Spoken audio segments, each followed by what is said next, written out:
បងប្អូនទាំងអស់គ្នាមកពិសាបាយនេះអំបិលគ្រឿងបងប្អូនយើងមានតសក់មានត្រប់មានខ្ញីបាទមានតកួនអីទៅយើងត្រឡប់ខ្លាញ់ឯមកឬក៏ស្ដាយគួរស្រស់អីហ្នឹងណាបាទចង់បដុំឆែបគ្នានិយាយរួមទៅចុចជាមួយអីក៏ត្រូវដែរបងប្អូនយើងនេះជាមួយស្បៃមួយអីហ្នឹងត្រូវមកគ្នាណាត្រូវខ្នួយ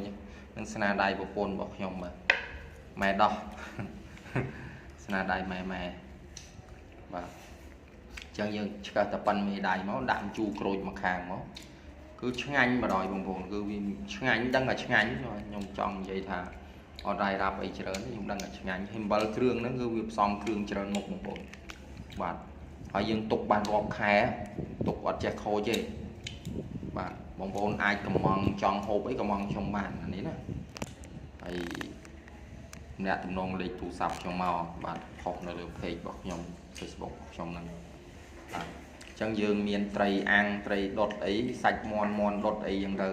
ទាអីដុតទាអាំងអីត្រូវទាំងអស់សាច់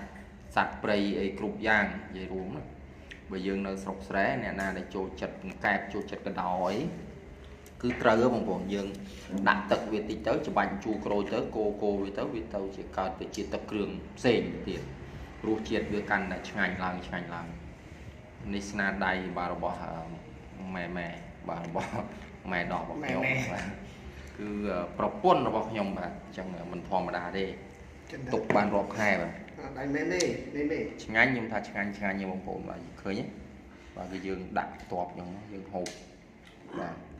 នឹងយើងបែបសុកស្រែបើអ្នកទីក្រុងដូចជាពិបាករទីក្រុងបាទពិបាករ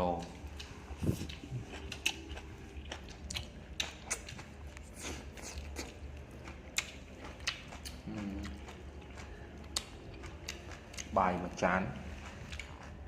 ហូបបន្តអង្គ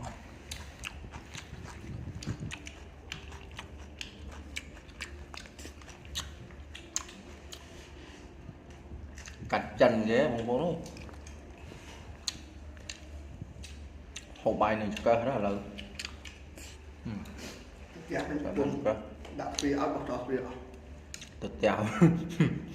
ទះប្រព័ន្ធបោះហុចលព្រាឲ្យរវែកអញ្ចឹងឆ្កឹះអត់ឆ្កឹះខ្លួនម៉ែតែឆ្កឹះស្រួលបងប្អូន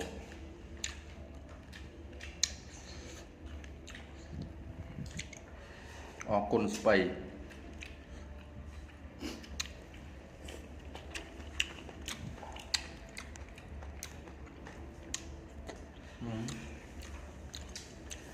បើហូបតែម្ហូបនេះ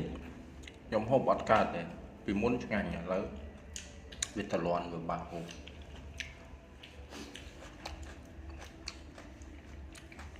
ម៉ែអរគុណចាំតិចចាំអរគុណស្បៃនៅនេះវាយើងហូបយូររាល់ថ្ងៃបងប្អូន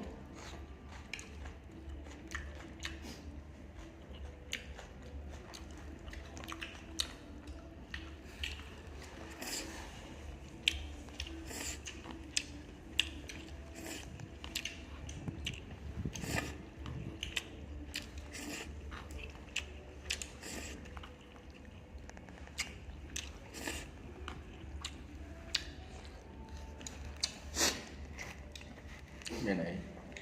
គ្រឿងនិយាយរួមគ្រឿងលីងទាំងអស់បានទុកបានយូរបើអត់លីងទុកបានយូរអរគុណច្រើនបងប្អូនបាទជម្រាបលាជួបគ្នាវីដេអូក្រោយជួយ like ជួយ share ម្នាក់មួយផងណាបាទ